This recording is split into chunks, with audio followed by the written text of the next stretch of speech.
देखिए, अगर शिक्षा बर्ताव में ना दिखे तो डिग्री बस एक कागज़ का टुकड़ा है। तो अगर आप एजुकेटेड हैं तो शिक्षित व्यक्ति की तरह हमेशा बर्ताव कीजिए दूसरों से। देखिए, आज है 9 अक्टूबर का दिन और आज का वीडियो बहुत ही ख़ास है क्योंकि आज हम केमिस्ट्री के नोबेल प्राइज़ के बारे में बात करेंगे और इसके अलावा एक और नोबेल प्राइज़ के बारे में बात करेंगे। साथ में अन्य बहुत ही महत्वपूर्ण प्रश्न हैं, तो उन सभी को आइए हम देख लेते हैं आज के वीडियो में, ठीक है? देखिए, आज का हमारा जो पहला प्रश्न है, ये है कि अंतर्राष्ट्रीय सौर गठबंधन की जो 5वीं सभा है, ये किस स्थान पर आयोजित की जाएगी? तो देखिए, अंतर्राष्ट्रीय सौर गठबंधन जिसको आप इंटरनेशनल सोलर अलायंस कहते हैं, इसकी जो 5वीं सभा है, ये नई दिल्ली में आयोजित होगी 17 से 20 अक्टूबर 2022 तक। इसको नोट कर लीजिएगा। और देखिए, अभी हाल ही में जो भारत का केंद्रीय विद्युत और नवीन एवं नवीकरणीय ऊर्जा मंत्रालय है, तो इसके जो केंद्रीय मंत्री हैं आर के सिंह, इन्होंने इस चीज़ की घोषणा की। देखिए, एक चीज़ याद रखिएगा कि इस साल जो है 5वीं सभा आयोजित की जाएगी इंटरनेशनल सोलर अलायंस की। देखिए, एक खास बात है कि भारत के पास इंटरनेशनल सोलर अलायंस की सभा के अध्यक्ष का पद है वर्तमान में। और इस बैठक में जो है क्या होगा, यानी कि इस साल जो बैठक आयोजित की जाएगी 5वीं वाली, इसमें 109 सदस्य और हस्ताक्षरकर्ता देशों के मंत्री और मिशन अ, और प्रतिनिधि जो है भाग लेंगे। तो इसको नोट करिएगा। और देखिए, इस सभा की अध्यक्षता, यानी कि इस साल जो ये अंतर्राष्ट्रीय सौर गठबंधन की जो 5वीं सभा होगी, तो इसकी अध्यक्षता जो है केंद्रीय विद्युत नवीन और नवीकरणीय ऊर्जा मंत्री आर के सिंह करेंगे। कब से कब तक ये बैठक आयोजित होगी? 17 से 20 अक्टूबर तक। कहाँ पर? नई दिल्ली में। तो ये सारे पॉइंट नोट कर लीजिएगा। देखिए, इंटरनेशनल सोलर अलायंस जो है, इसका हेडक्वार्टर गुरुग्राम हरियाणा में है और इसकी स्थापना 30 नवंबर 2015 को की गई थी। और इसके डायरेक्टर जनरल है वर्तमान में अजय माथुर। और जो अंतर्राष्ट्रीय सौर गठबंधन है, इसकी ऑफिशियल लैंग्वेज है हिंदी, फ्रेंच और इंग्लिश। और एक खास बात, देखिए, जो अंतर्राष्ट्रीय सौर गठबंधन है, इसकी स्थापना भारत के पीएम मोदी और फ्रांकोइस होलेंडे के द्वारा मिलकर की गई थी। अगला है कि भारत सरकार के द्वारा गैर कानूनी गतिविधि रोकथाम अधिनियम के पीठासीन अधिकारी के रूप में अभी हाल ही में किसको नियुक्त किया गया? तो देखिए, अभी हाल ही में दिनेश कुमार शर्मा जी को जो है गैर कानूनी गतिविधि रोकथाम अधिनियम के पीठासीन अधिकारी के रूप में अपॉइंट किया गया है, यानी कि इसका अध्यक्ष बनाया गया है। देखिए, ये ज़रूरत क्यों पड़ी और क्या इसका उद्देश्य है कि दिनेश कुमार शर्मा को अध्यक्ष बनाया गया? देखिए, बिहारी में आपने देखा होगा पीएफआई एक संस्था है जिस पर बैन लगाया गया।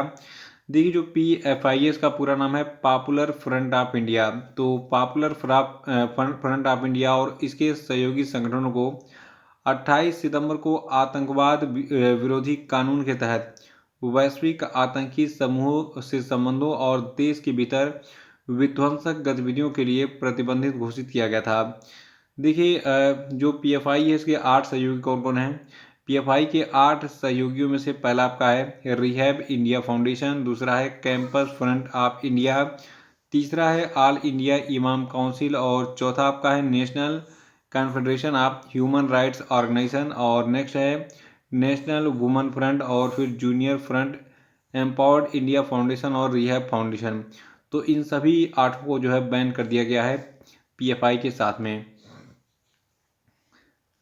देखिए, अभी हाल ही में दिल्ली हाई कोर्ट के जो न्यायाधीश हैं जस्टिस दिनेश कुमार शर्मा, इनकी अध्यक्षता में न्यायाधिकरण का गठन किया गया है ताकि ये तय किया जा सके कि जो आपका पॉपुलर फ्रंट ऑफ इंडिया है और इसके जो 8 सहयोगी जिनके नाम मैंने आपको बताए हैं, तो इन समूहों को गैर कानूनी घोषित करने के लिए पर्याप्त आधार उपलब्ध हैं या नहीं, यानी कि इनको बैन किया जाए या फिर ना किया जाए, ये जो डिसाइड करेंगे दिनेश कुमार शर्मा। देखिए, हाल ही में खबरों में आपने देखा था कि जो पीएफआई है, यानी कि पॉपुलर फ्रंट ऑफ इंडिया है, तो ये एक मतलब देखिए, एक तरीके से कहा जाए, अभी ये फुल्ली डिसाइड नहीं हुआ कि ये आतंकी संगठन है कि नहीं, लेकिन इसकी पुष्टि है कि जितने भी दुनिया के आतंकी संगठन हैं, ये इन सभी को जो है फंडिंग कर रहे थे, यानी कि पैसे भेज रहे थे। और इनके एक मैसेज में पाया गया कि ये लोग जो है 2030 तक भारत को इस्लामिक राष्ट्र बनाने के लिए जो है ये अपनी सेना तैयार कर रहे थे। तो इसीलिए जो है इन सभी मंसूबों को नाकाम करने के लिए अभी हाल ही में जो है भारत सरकार के गृह मंत्रालय ने जो है इन सभी पे बैन लगा दिया था। तो अब दिनेश कुमार शर्मा ये देखेंगे कि पर्याप्त सबूत जो है ये किसके पक्ष में जाते हैं, क्या इन सभी को परमानेंटली बैन किया जाए या फिर ना किया जाए। तो इसको नोट कर लीजिएगा कि गैर कानूनी गतिविधि अधिनियम के पीठासीन अधिकारी के रूप में अभी हाल ही में दिनेश कुमार शर्मा को अपॉइंट किया गया है, जो कि पीएफआई के मामले की जांच करेंगे। अगला कि हाल ही में किसके द्वारा एक नई उन्नत पर्यवेक्षी निगरानी प्रणाली दक्ष लॉन्च किया गया। तो देखिए भारतीय रिजर्व बैंक ने बिहार में उन्नत पर्यवेक्षीय निगरानी प्रणाली दक्ष को लॉन्च किया है। और देखिए जो भारत के जो रिजर्व बैंक के गवर्नर हैं जिनका नाम है शक्तिकांत दास, जो कि क्रम से 25वें गवर्नर हैं आरबीआई के। तो इन्होंने एक नई सुपर टेक पहल जिसका नाम दक्ष है इसकी शुरुआत की है। और ये केंद्रीय बैंक की उन्नत निगरानी प्रणाली है, यानी कि दक्ष क्या है, जो आरबीआई है इसकी एक उन्नत निगरानी प्रणाली है जिससे पर्यवेक्षीय प्रक्रिया को और अधिक उन्नत बनाने की उम्मीद है। देखिए जो आपका दक्ष है निर्बाध संचार, निरीक्षण, योजना और निष्पादन और साइबर घटना रिपोर्ट आदि का को जो है और सशक्त करेगा। अगला कि हाल ही में स्वच्छ गंगा के लिए राष्ट्रीय मिशन ने कितने करोड़ रुपए की 14 परियोजनाओं को मंजूरी दी। तो देखिए ये अमाउंट है 1145 करोड़ रुपए, यानी कि 1145 करोड़ रुपए। याद रखिएगा राष्ट्रीय स्वच्छ गंगा के लिए राष्ट्रीय मिशन यानी कि national mission of clean Ganga ने टोटल 1145 करोड़ रुपए की टोटल 14 परियोजनाओं को मंजूरी दी। देखिए एक खास बात और है, इन 14 परियोजनाओं में कौन कौन सी परियोजनाएं शामिल होंगी। देखिए इनमें सीवेज प्रबंधन, औद्योगिक प्रदूषण उन्मूलन, जैव विविधता संरक्षण, वनीकरण, रिवर फ्रंट विकास और विकेंद्रीकृत अपशिष्ट जल उपचार से संबंधित परियोजनाएं शामिल होंगी। देखिए 5 मुख्य गंगा बेसिन राज्यों उत्तराखंड, उत्तर प्रदेश, बिहार, झारखंड और पश्चिम बंगाल में सीवेज प्रबंधन की 8 परियोजनाएं भी जो है इसमें शामिल होंगी। तो इसको नोट कर लीजिएगा, क्योंकि देखिए गंगा ऐसी नदी है जो काफ़ी चर्चा में रहती है। इसको क्लीन करने के लिए बहुत राजनीति होती है कि हम गंगा को साफ़ करेंगे, उसके बाद बार बार फंडिंग भी रिलीज़ होती है, लेकिन फिर भी गंगा साफ़ नहीं हो पा रही है। तो एक बार फिर से 1145 करोड़ रुपये का जो है एक तरीके से कहा जाए बजट पेश किया गया है परियोजनाओं मतलब टोटल 14 परियोजनाओं के लिए, ठीक है। तो 14 परियोजनाओं के लिए टोटल 1145 करोड़ रुपए खर्च किए जाएंगे स्वच्छ गंगा के लिए राष्ट्रीय मिशन के लिए। और नेक्स्ट है कि हाल ही में किसे भारत का उप चुनाव आयुक्त बनाया गया। तो देखिए भारत के उप चुनाव आयुक्त बना दिए गए हैं अजय भादु। अजय भादु कौन है, ये गुजरात कैडर के एक आईएएस ऑफिसर हैं और ये जो है 24 जुलाई 2024 तक के लिए भारत के उप चुनाव आयुक्त के पद पर अपॉइंट हुए हैं। तो 24 जुलाई 2024 तक इनका नाम रटे रहिए, बदलेगा नहीं, ठीक है। और छठवां प्रश्न की सिंगापुर फार्मूला 1 ग्रैंड प्रिक्स 2022 किसने जीता है। तो देखिए सिंगापुर फार्मूला 1 ग्रैंड प्रिक्स 2022 को जीता है रेड बुल के ड्राइवर सर्जियो पेरेज ने। और देखिए इस रेस में दूसरे स्थान पर चार्ल्स लेक्लर रहे जो कि फरारी के ड्राइवर हैं। देखिए जो सर्जियो पेरेज हैं ये चार्ल्स लेक्लर से 7.5 सेकेंड आगे रहे, इसलिए पहले पोजीशन पर हैं। तो विनर रहे सर्जियो पेरेज। और दूसरे स्थान पर इस रेस में कौन रहे, फरारी के चार्ल्स लेक्लर। और इस रेस में तीसरा स्थान हासिल किया फरारी के कार्लोस साइंज ने। तो फिर से सुन लीजिए कि सिंगापुर फार्मूला 1 ग्रैंड प्रिक्स 2022 को रेडबुल के ड्राइवर सर्जियो पेरेज ने जीता है। इस रेस में दूसरे स्थान पर जो है फरारी के चार्ल्स लेक्लर रहे और तीसरे स्थान पर फरारी के ही कार्लोस साइंज रहे। देखिए इस साल जितने भी ग्रैंड प्रिक्स अब तक आयोजित हुए हैं उनको मैं एक पेज पे आपको दे रहा हूँ नोट करने के लिए। तो इसका स्क्रीनशॉट ले लीजिए, नोट कर लीजिए। और मैं आपको एक बार बोल के रिवाइज करा देता हूँ। देखिए जो कैनेडियन ग्रैंड प्रिक्स 2022 था इसको नीदरलैंड के मैक्स वर्स्टापन ने जीता है। अजरबैजान ग्रैंड प्रिक्स 2022 को नीदरलैंड के मैक्स वर्स्टापन ने जीता है। और देखिए Miami Grand Prix, Emilia Romagna Grand Prix, सऊदी अरब ग्रैंड प्रिक्स और French Grand Prix 2022, Spanish Grand Prix 2022 और Hungarian Grand Prix 2022, Belgium Grand Prix 2022, Dutch Grand Prix 2022 और इटालियन ग्रैंड प्रिक्स 2022, इन सभी को जो है मैक्स वर्स्टप्पन ने जीता है। उसके बाद फिर आता है मोनाको ग्रैंड प्रिक्स 2022, इसको सर्जियो पेरेज ने जीता है। और ऑस्ट्रेलियन ग्रैंड प्रिक्स 2022 जो है इसको चार्ल्स लेक्लर ने जीता है। और बहरीन ग्रैंड प्रिक्स 2022 को जो है चार्ल्स लेक्लर ने जीता और चार्ल्स लेक्लर ने ऑस्ट्रियन ग्रैंड प्रिक्स 2022 को भी जीता। तो देखिए आपको अगर याद नहीं हो पा रहा है कि कौन सा ग्रैंड प्रिक्स किसने जीता, तो एक सिंपल सा मैं फार्मूला दे रहा हूँ आपको। देखिए आपने देखा होगा यहाँ पे मैक्सिमम रेस किसने जीता है, मैक्स वर्स्टप्पन ने। तो नाम में मैक्स है यानी कि मैक्सिमम रेस, ठीक है। तो यहाँ पे क्रम से नोट कर लीजिए, Canadian, Azerbaijan, Miami, Emilia Saudi, French, Spanish, Hungarian, Belgium, Dutch और इटालियन। ठीक है, तो इन सबको मैक्स वर्स्टैपन ने जीता है। और साथ में देखिए यहाँ पे केवल 3 रेस ऐसे हैं जिसको किसने जीता है, चार्ल्स लेक्लर ने, जो कि है ऑस्ट्रियन और बहरीन। तो इन तीनों को नोट कर लीजिए, और मोनाको ग्रैंड प्रिक्स को नोट कर लीजिए कि सर्जियो पेरेज ने जीता है। बाकी पे जितने भी मतलब ग्रैंड प्रिक्स एग्जाम में आएंगे सब पे टिक कर दीजिएगा कौन, मैक्स वर्स्टैपन पे। ठीक है, अगला कि रसायन विज्ञान का यानी कि केमिस्ट्री का नोबेल पुरस्कार किसको मिला।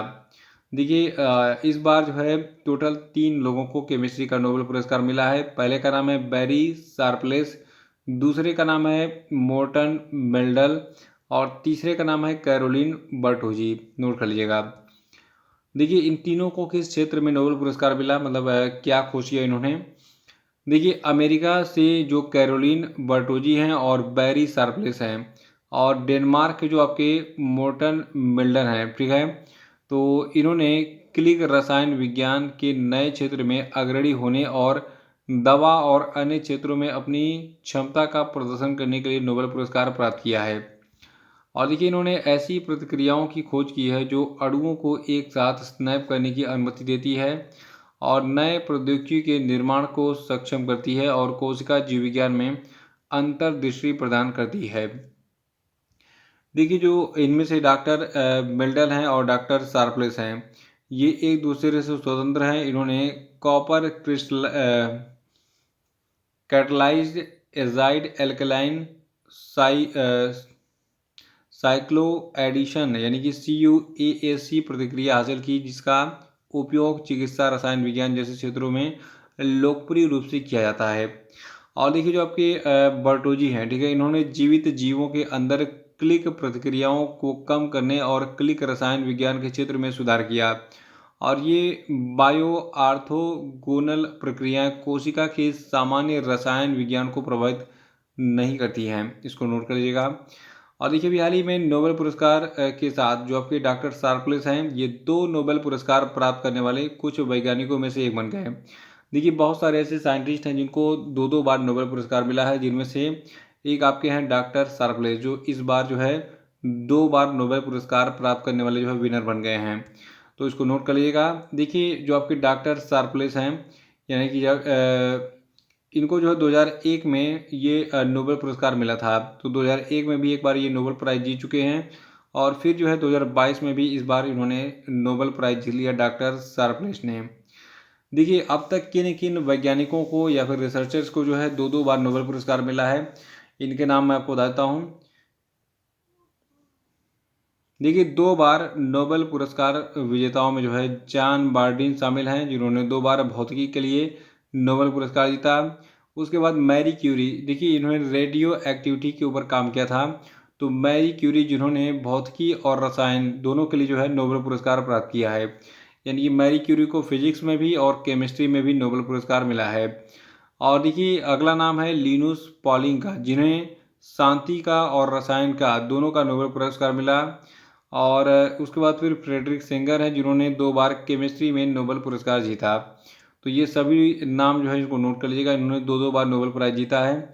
और इस बार का जो सबसे टॉप प्रश्न रहेगा ये रहेगा कि अभी हाल ही में किस वैज्ञानिक को दूसरी बार रसायन विज्ञान का नोबेल पुरस्कार दिया गया। तो देखिए ये व्यक्ति आपके हैं डॉक्टर शार्पलेस। ठीक है, तो नाम याद होना चाहिए। इनको इससे पहले 2001 में नोबेल प्राइज़ मिला था। नेक्स्ट है कि किस तिथि को भारतीय वायुसेना दिवस यानी कि इंडियन एयरफोर्स डे मनाया था है। तो देखिए भारतीय वायुसेना दिवस को हम 8 अक्टूबर को मनाते हैं, क्योंकि 8 अक्टूबर 1932 को भारतीय वायुसेना की स्थापना हुई थी। देखिए इस साल वायुसेना 8 अक्टूबर 2022 को अपना 90वां स्थापना दिवस मना रहा है। और देखिए इस वर्ष जो चंडीगढ़ है, चंडीगढ़ में सुखना झील के ऊपर वायुसेना दिवस फ्लाई पास्ट आयोजित किया गया था। नोट कर लीजिएगा। तारीख पता होना चाहिए कि 8 अक्टूबर को भारतीय वायुसेना दिवस मनाया जाता है और 8 अक्टूबर 1932 को इंडियन एयरफोर्स की स्थापना हुई थी। 9वां प्रश्न की हाल ही में रूस यूक्रेन के मानवाधिकार संगठनों के साथ अभी हाल ही में किस देश के एक मानवाधिकार कार्यकर्ता को नोबेल पुरस्कार मिला। तो देखिए देश आपका बेलारूस है। देखिए इस बार याद रखिएगा, रूस और यूक्रेन के दो मानवाधिकार संगठनों यानी कि ह्यूमन राइट संगठनों के साथ एक बेलारूस के जो व्यक्ति हैं इनको नोबेल प्राइज़ दिया गया, यानी कि दो संगठन प्लस एक व्यक्ति, ये जो है नोबेल प्राइज़ के विनर रहे। नाम इनके मैं बता देता हूँ कौन सा संगठन है और कौन से व्यक्ति हैं। देखिए इस साल नोबेल पुरस्कार जो आपका है शांति का, ठीक है, यानी कि नोबेल प्राइज़ ऑफ पीस है, ठीक है। तो ये जो है विश्व के सबसे आसान क्षेत्रों के नाम रहा, जिनके विजेता रहे जेल में बंद बेलारूस के मानवाधिकार कार्यकर्ता एलेस बियालियात्स्की, ठीक है। तो एलेस बियालियात्स्की जो है ये नोबेल प्राइज़ के विनर हैं इस बार के, और ये बेलारूस से बिलोंग करते हैं। और साथ में रूस का एक मानवाधिकार संगठन है जिसका नाम है मेमोरियल, और यूक्रेन का एक संगठन है जिसका नाम है सेंटर फॉर सिविल लिबर्टीज़। तो सेंटर फॉर सिविल लिबर्टीज़ और मेमोरियल ये दो ऐसे संगठन आपके हो गए जिनको इस साल का नोबेल का शांति पुरस्कार मिला है। और एक व्यक्ति का नाम क्या हो गया, एलेस बियालियात्स्की, तो नाम नोट कर लीजिएगा। देखिए जो नोबेल का शांति पुरस्कार है ये ऐसे व्यक्ति या संस्था को दिया जाता है जिन्होंने विश्व में शांति स्थापित करने या फिर शांति को बढ़ावा देने के लिए बेहतरीन काम किया है। और इन्हीं में से एक आपके व्यक्ति हैं बियालियात्स्की, जो कि बेलारूस में साल 1980 के मध्य से ही लोकतांत्रिक आंदोलन के प्रमुख नेतृत्व करता रहे। और देखिए तमाम दबावों के बावजूद जो है ये अधिनियक वादी देश में जो है मानवाधिकार नागरिक अधिकारों के लिए खुलकर काम करते आए हैं। तो याद रख लीजिए कि इस बार दो संगठनों को और एक व्यक्ति को नोबेल प्राइज़ मिला है, किसका, शांति का, ठीक है। तो शांति का नोबेल पुरस्कार दो संगठनों, पहला संगठन आपका यूक्रेन का है जिसका नाम है सेंटर फॉर सिविल लिबर्टीज़, और एक दूसरा संगठन है रूस का जिसका नाम है मेमोरियल, और इसके साथ में बेलारूस के एक व्यक्ति हैं बियालियात्स्की, ठीक है, इनका पूरा नाम है एलेस बियालियात्स्की। तो इन सभी को शांति का नोबेल पुरस्कार मिला है। और अगला प्रश्न है कि हाल ही में केंद्र सरकार ने किस पूर्व चीफ जस्टिस की अध्यक्षता में एक आयोग गठित किया जो कि उन लोगों को अनुसूचित जाति यानी कि शेड्यूल कास्ट का दर्जा देने पर विचार करेगा जिनका ऐतिहासिक रूप से अनुसूचित जाति से ताल्लुक है लेकिन उन्होंने दूसरा धर्म अपना लिया है। तो देखिए अभी हाल ही में जो केजी बालकृष्णन है जो कि एक रिटायर्ड जस्टिस रह चुके हैं भारत के, तो ये चीफ जस्टिस रह चुके हैं, ठीक है। तो retired chief justice KG Krishnan जो है अब डिसाइड करेंगे कि किसको इनको जो है अनुसूचित जाति का दर्जा दिया जाए। देखिए भारत के संविधान में ऐसा कहा गया कि हिंदू या फिर सिख धर्म या फिर बौद्ध धर्म जो आपका है, तो इसके अलावा किसी अन्य धर्म को मानने वाले व्यक्ति को अनुसूचित जाति का सदस्य नहीं माना जाएगा। देखिए आजकल बहुत ज़्यादा फ्रॉड हो रहा है, बहुत सारे लोगों ने धर्म परिवर्तन कर लिया है, तो उन्हीं लोगों को जो है नकल, उन्हीं लोगों पर नकल कसी जाएगी कि आपने जब धर्म चेंज कर लिया तो फिर आप एसटी कैसे रहें, एसटी कैसे रहें, यानी कि शेड्यूल कास्ट कैसे रहें। तो अब इन सभी को पकड़कर अनुसूचित जाति से बाहर करेंगे कौन, केजी बालकृष्णन। तो ये थे आपके आज के सभी महत्वपूर्ण प्रश्न, और अब हम बात करेंगे आज के सभी क्वेश्चन। देखिए आज का पहला प्रश्न है कि विश्व में कौन सा देश चीनी का सबसे बड़ा उत्पादक बन गया है, बताइए। और दूसरा है कि अंतरिक्ष की यात्रा करने वाली पहली अमेरिकी मूल की महिला कौन बनी, बताइए। और तीसरा कि हाल ही में किस देश ने अमीरों के लिए कर में कटौती के प्रस्ताव को रद्द करने का फैसला किया, बताइए। और चौथा कि हाल ही में किस राज्य में राष्ट्रीय स्वच्छ गंगा और सहकार भारती मिशन द्वारा विशाल किसान सम्मेलन कार्यशाला आयोजित की गई, बताइए। और पांचवें कि विश्व सेरेब्रल पाल्सी दिवस कब मनाया था, बताइए। और अब हम बात करेंगे कल के पूछे गए सभी क्वेश्चन अपडेट के क्षेत्रों की। देखिए कल का पहला प्रश्न था कि हाल ही में भारत निर्वाचन आयोग ने किसे अपना नेशनल आइकॉन बनाया है, तो देखिए व्यक्ति आपके हैं पंकज त्रिपाठी। और दूसरा था कि हाल ही में कहाँ पर नया भव्य हिंदू मंदिर खोला गया, तो देखिए दुबई में भी हाल ही में नया भव्य हिंदू मंदिर खोला गया है, और ये दूसरा ऐसा मंदिर है जो दुबई में बना है। नेक्स्ट है कि हाल ही में किस राज्य के पहाड़ी गुर्जर और बकरवाल समुदाय को एसटी का दर्जा देने की घोषणा की गई, तो देखिए राज्य आपका जम्मू कश्मीर है। और चौथा था कि वर्ल्ड टीचर डे यानी कि विश्व शिक्षक दिवस कब मनाता है, तो देखिए 5 अक्टूबर को हम विश्व शिक्षक दिवस मनाते हैं। और देखिए हाल ही में जर्मनी की पूर्व चांसलर एंजेला मर्केल को नानसेन रिफ्यूजी अवार्ड दिया गया है। तो इसी के साथ आज का वीडियो समाप्त होता है। जय हिंद।